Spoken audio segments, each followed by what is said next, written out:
Sabe aquele tipo de post que, quando a gente está rolando o feed, para tudo? Aquele que dá uma certa irritação, mas ao mesmo tempo uma curiosidade e até uma pontinha de concordância? Pois é, isso não acontece por acaso. Existe uma fórmula para isso.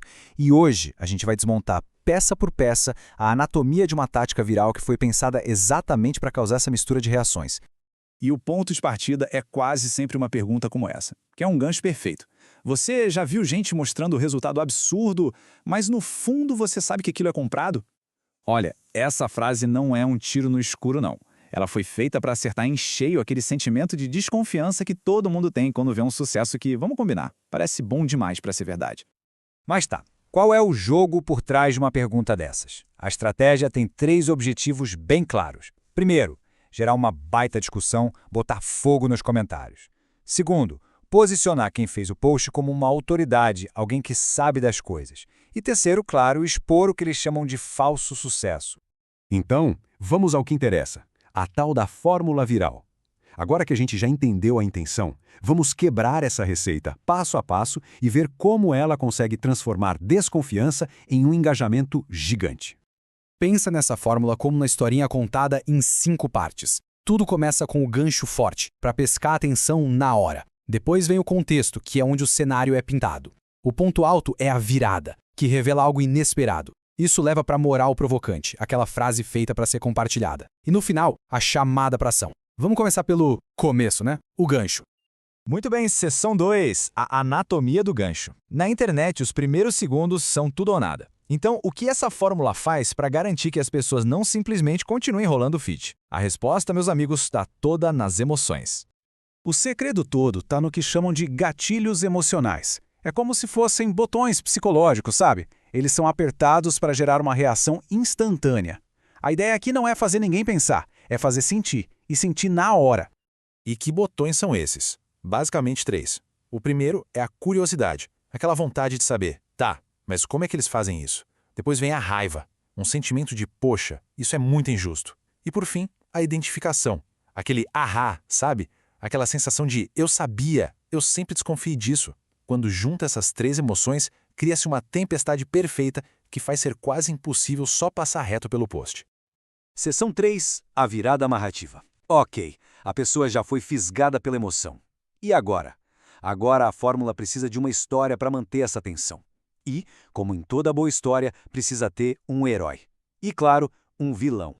É na parte do contexto que o vilão da história é construído. Começa a se desenhar o retrato de um suposto gênio que surgiu do nada, cheio de prints com resultados incríveis, depoimentos que parecem ter saído de um roteiro. É uma figura que todo mundo que está no digital já topou por aí, né? E aqui que está o pulo do gato dessa tática. A história nunca dá nomes. O objetivo é justamente alimentar a treta, fazer com que o pessoal nos comentários comece a especular, a tentar adivinhar de quem se está falando. Só isso já faz o engajamento explodir. E aí vem a virada. É aqui que a narrativa coloca os dois lados frente a frente. De um lado, o performer, o cara do palco, cheio de brilho, que forja resultado e vende método secreto. Do outro, o profissional, que trabalha quieto, vende todo dia e não precisa de show. Essa batalha entre a aparência e a essência é o coração da história. Mas por que essa virada funciona tão bem? Por 2 razões principais. A primeira é a surpresa de ver a máscara caindo. E a segunda é a crítica social, que dá voz àquela pulga atrás da orelha que muita gente já tinha sobre o mercado. É a combinação perfeita entre o choque e a validação. Vamos para a quarta parte, a moral provocante. Depois da virada na história, a fórmula precisa entregar a frase de efeito, sabe? Aquela ideia central que as pessoas vão querer citar, compartilhar, que vai direto pro print. É o golpe de mestre. E a tal frase de efeito é essa aqui. Hoje o digital tá cheio de palco e pouca verdade. Essa é a chamada moral provocante. É uma declaração curta, forte e feita sob medida para gerar aquele comentário de "nossa, falou tudo".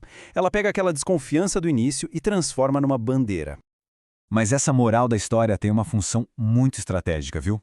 Ela coloca quem fez o post num pedestal, como se fosse o guardião da verdade. O recado nas entrelinhas é tipo, ei, eu tô vendo a palhaçada toda e eu tô do lado de quem trabalha a sério. É uma posição que, claro, gera muita confiança e autoridade. Quinta seção. Por que isso funciona? Bom, a gente já viu as peças do quebra-cabeça. Mas por que, no final das contas, tudo isso encaixa tão bem e tem tanto potencial de viralizar?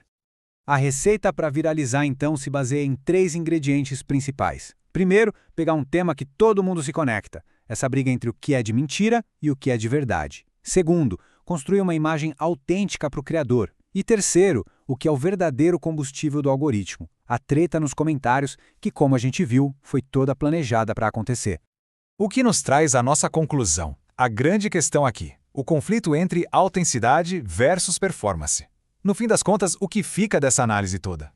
Olha, no final, essa fórmula é uma verdadeira aula de como pegar a desconfiança que já existe nas pessoas e usar isso como um trampolim. Ela transforma essa desconfiança numa ferramenta poderosa para construir autoridade e gerar um engajamento absurdo. É literalmente uma performance sobre autenticidade. E tudo isso deixa uma pergunta no ar, uma reflexão que vai bem além do marketing. No mundo digital tão cheio de performance, de palco, o que autenticidade realmente significa? Fica aí a reflexão. Valeu por acompanhar essa análise com a gente. Não se esqueça de acessar o link abaixo. Lá está o passo a passo completo.